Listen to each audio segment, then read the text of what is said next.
NFL injury updates here on Chat Sports. I'm hosting this, Mitchell Renz. This is my dude, Harrison Graham. There's been a lot of injuries, and the NFL season is coming up here quick.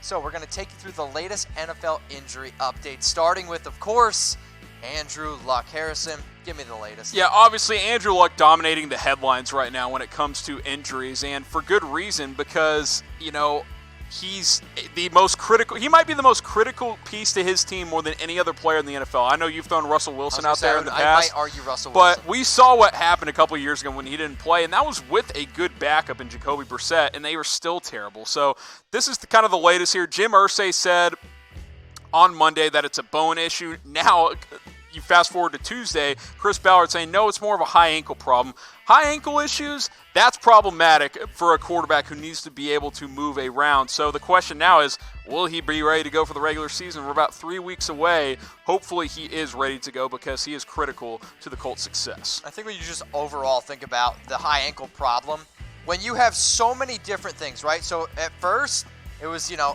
calf strain in March. Then he missed minicamp, OTA, most of training camp. And we know his past injury history. I am scared, okay? I'll say this. I think the Colts, honestly, Harrison, have kind of pissed away Andrew Luck's career. I think Andrew Luck is one of the most talented quarterbacks in the NFL. And when you give him time, like they did last year, he threw for 39 touchdowns, comeback player of the year, and he did that. He did that with, realistically, only T.Y. Hilton and Eric Ebron. So now they've added a lot of other pieces around him. But the injuries, they're piling up, and they're starting to scare me a little bit. So here are his games played. Only 7 in 2015. 2016, 15. You and I played as many games as Andrew Luck did in 2017. And in 2018, sure, the 16 games. But the injuries are piling up for Andrew Luck, and I want to continue to see this guy throw for 39 touchdowns. I want to see him throw for 4,593 yards. Honestly, I think he could actually get around 5,000 yards this season. 39 touchdowns. He actually only had 15 interceptions, but 67.3% completion percentage. But the depth chart, Jacoby Brissett, he's okay. Right? Yeah, I mean, and that's the thing. You see what this guy brings to the table when he's fully healthy, but the problem is it doesn't seem like he's going to be fully healthy. I know he played all 16 last year, but he's just a little bit fragile at this point. It reminds me a lot of the Cowboys with Tony Romo. By the time they committed to that offensive line and running the football, Romo's body was broken down. You just hope that's not the case with Andrew Luck. I like Jacoby Brissett. I think he's a good backup. But even with him, this is a 3-win team a couple of years ago, 3 or 4 wins back in 2017. I mean, that decent numbers here, over 3,000 yards. That's good numbers for a backup quarterback. But it's simple, Mitch. With Andrew Luck, you are a Super Bowl contender. Without him, you're not a playoff contender. He makes that big of a difference for Indianapolis, and it's critical for him to be healthy. Otherwise, the Colts are in a very, very bad way. So you're saying it's very, very critical. So what's your panic level about Luck's injury? 1, not worried about it at all. 10, I'm pulling out my hair. 10, because whether it's not necessarily the severity of this specific injury, it's just that it's another thing, right? He's had several injuries now. Like you said, they're starting to pile up. They're starting to add up. I think it's a 10. If I was a Colts fan, I would be very, very concerned, not only for this year, but down the road. Is this guy going to be your quarterback for the next 5 to 7 years? That might be a lot to ask at this point. I mean, Pete Gorman's saying that Andrew Luck is overrated. Swagger2136 is giving this a level reading of a 3, which I'm with you. I'm probably more of the 6 to 7 range. I'm a little bit worried, but I also know how reports work, and I know it's the off season, and sometimes people need to be able to create some headlines around Andrew Luck. I'm still thinking, though, he's going to end up playing week 1, and if Andrew Luck does play week 1, I'm definitely going to be betting on the Colts to win that game, because when Luck plays, this is a tough team. And if you guys want to bet on the Colts or any NFL game for that matter, go to MyBookie, chatsports.com/MyBookie. Use our promo code ChatNFL for 100% deposit bonus. When you put down $100, you'll get $100 for free. If you like the NFL and if you like making money, MyBookie's hooking you up with both of those. Chatsports.com/MyBookie. Let's go to Dallas. Oh, wait, we're in Dallas. How does Amari that Cooper. work? Injury. Is it more than a heel bruise? It seems to be, because Amari Cooper, when the initial report came out, he's just dealing with the heel bruise. He's going to be fine. Well, 6 missed practices later, misses the first preseason game. The questions naturally keep coming from reporters. What's going on? Well, now the report is might be more of a ligament thing, and that's a little worrisome. The team is still saying it's not a big deal. He's going to be out there soon. So I said Luck's injury concern is a 10, again, because of the number of injuries. I'm not that concerned with Cooper. I'll say this, though. Dak is not the same quarterback without Amari Cooper. We saw that last year. First 7 games of the year, Dak was not effective. You look when Amari came in last year, those last 9 games, over 700 yards, 6 touchdowns. He had 3 monster games, including that game against Philadelphia where he had 3 touchdowns. Like, he is a critical part of this offense. He is the big strike player in this offense, especially at wide receiver. They need this guy to be fully healthy. I think there's a chance we don't see him in the preseason because they're going to take this very cautiously. I totally agree with you. And another player that needs to be taken cautiously is Nick Bosa. So, drafted number 2 overall by the 49ers this year. But the real concern with Bosa is, hey, he missed a lot of time at Ohio State that past year, and now he's already banged up. We knew there's a bunch of injury concerns, and now he's got a sprained ankle last week in practice. This is not looking good for the 49ers and Bosa. No, and it's a little worrisome, too, because, again, he was hurt all of last year in college. He got hurt in that 3rd game of the year against TCU over down the street in Arlington at Jerry World and did not play the rest of the season. And, look, Nick Bosa's a hell of a player. He's a hell of a talent, but if you can't stay on the field, what's your value? Not much. And the injuries are already starting to add up for Nick. Joey Bosa. Yeah, for Nick. Yeah, exactly. Those Bosa guys, they're pretty fragile. Get on the field. When they're on the field, they're pretty healthy, or they're pretty good. And when that's the irony there. Depth chart. Looking at the 49ers depth chart.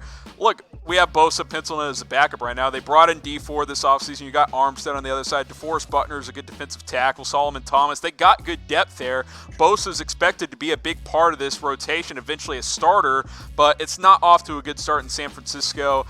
Probably not going to play in the preseason, although he was participating in light activities at practice today. He is out of that walking boot, so hopefully he is ready to go for week 1. Yeah, I think this is another player that they're just going to take super, super cautiously with. I hope that we can see him on the field because he is a very, very fun and exciting player. And the 49ers are a team that I don't know necessarily that I want them to win a whole bunch of football games, but I at least want to see them fully healthy because I'm actually sick and tired of always talking about the 49ers and just saying like, oh, but what happens if if all their players are healthy? They lost Jerick McKinnon last year. You lost Bosa, or you might not have Bosa. Garoppolo's hurt all the time. I want to see, and I kind of just want to figure out whether or not this 49ers team is actually good. And we can't properly grade Kyle Shanahan until he has a healthy offense, which has not been the case so far. Not been the case whatsoever. And I'm trying to get a case of beer, and my boss told me if we can get to 150K, I can get a case of beer. No, I'm actually hoping to get a lot more than that. So if you guys love the NFL, okay? If you love the NFL, I'm hoping that you do. And if you want to shout out, type Y for loving the NFL. Because currently, as you can see, we're about 18,000 away. Hashtag math. 17,568 to be exact there. Hashtag math. How about that? Dude, I am totally freaking mind blown right now by Harrison.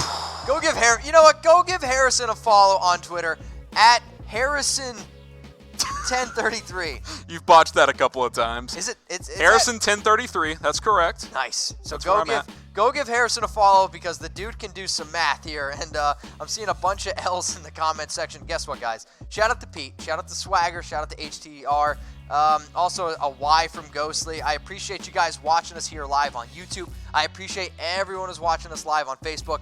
Get us to 150K. We're 18,600 and 17,568 away. Hit that subscribe button. Kenyan Drake, he's also out for the preseason, it looks like, dealing with the foot injury.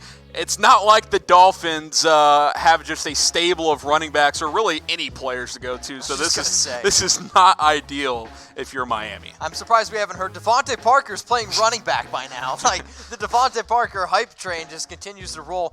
But I think this actually is a little bit bigger of a concern for the Dolphins. I think Kalen Ballage is an okay running back. Yeah.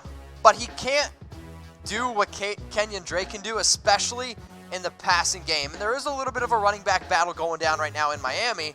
Now, Kalen Ballage, running back out of Arizona State, he had one good game in college from what it seems like. 7 touchdowns against Texas Tech. I will never forget that game. But those numbers there, that kind of just emphasizes the rushing there. Kenyan Drake the key for him is he is one of the better pass-catching running backs in the NFL. When you have a young quarterback like Josh Rosen, who I think eventually, whether it's week 1 or not, will be the starter for this team, you need to have that reliable check-down option. So you need Kenyan Drake to be a factor in this Miami offense because there's not a lot of other options. If I hear one more time it's going to be a breakout year for Devontae Parker, I might throw up. Kenyan Drake is the best piece on this offense. I totally agree. I mean, he had 53 catches last year, 5 touchdowns, 400. That was on a bad offense. So. Yeah, a bad offense, and I kind of actually expect the offense to be worse. This year. But here's the thing. If you're actually trying to tank and you don't want to actually win football games, maybe Kalen Ballage is the better answer. So who should the Dolphins start at running back this year? I want you to type D for Kenyan Drake or type B for Kalen Ballage. If you want to tank, I'd start Kalen Ballage. If you want to win football games, I'm going Kenyan Drake. Harrison, what says you while the comments come rolling in? I'll give some shout-outs to people. Yeah, I mean, I think Drake's the starter. I certainly think Ballage will rotate in a lot. Drake is certainly not a traditional 3-down back. It could be one of those things where Drake's first and third down and Ballage is second down because you want Drake in on passing down. So that's going to screw up with their rhythm. They're just going to be so bad. This is going to be a Swagger says Drake. I agree with you, my man. So who should start at running back for the Dolphins? Over under 3 wins in Miami. 3.5. I'll go over. 3 wins or less. You think they win 4? They find a way to win 4? You're playing the Jets and the Bills 4 times. So if you split those and find 2 more wins, yeah, I hear you, man. But, man, this is a bad team. This is worse than Arizona was last year. Oh, boy. I don't know. Ryan Fitzpatrick can maybe work a little bit of his He can get a couple of wins on his own. Right. Fitzmagic it up at a couple of times. So type D for Drake, B for Ballage. All right, let's go to New England now. N'Keal Harry, is he going to play or is he going to be back by week 1? Yeah, it looks like he is. He left that first preseason game against the Lions. He's dealing with a couple of injuries, hamstring and foot injury. Looks like he will be ready to go for the regular season, and that's a big deal because they don't have Rob Gronkowski. They don't have Josh Gordon, who is suspended right now. N'Keal Harry, the Patriots' first-round pick, is a player that they are going to be relying on this year. He was a good player at Arizona State, gives Tom Brady that outside option. You know they've got the underneath stuff going, slot position very well handled with Julian Edelman. You need that outside, more red zone type of option. That is what N'Keal Harry can bring you because you got Edelman, you got Dorsett, you've got Dontrell Inman. We'll see if Demaryius Thomas makes the team, but yeah, that's kind of what you're looking at right now. N'Keal Harry expected to be a big part of this offense on the outside. And he needs to be able to step up. He needs to be that reliable option in the red zone because they don't have Gronk, right? So the fact that that's going to happen, you need to have Harry. You got Edelman. You have Dorsett. The Patriots, of course, are going to be a contender, but, we're talking about N'Keal Harry here of the New England Patriots. So we want to know from everyone, the Patriots, I think, are one of those teams that you could easily predict to win the Super Bowl, right? So we want to hear from you guys in the comment section. Who's going to win Super Bowl 54? Make sure you guys are commenting below. We'll give some shout-outs here for those of you who are watching on YouTube. For those of you that are watching on Facebook, we appreciate you. Who's going to win Super Bowl 54, Harrison? Get a bold prediction in there right now. I don't think it's bold. I think the Chiefs redeemed themselves from last year. I think they were the best team in the NFL last year. I think they've improved on that roster this year.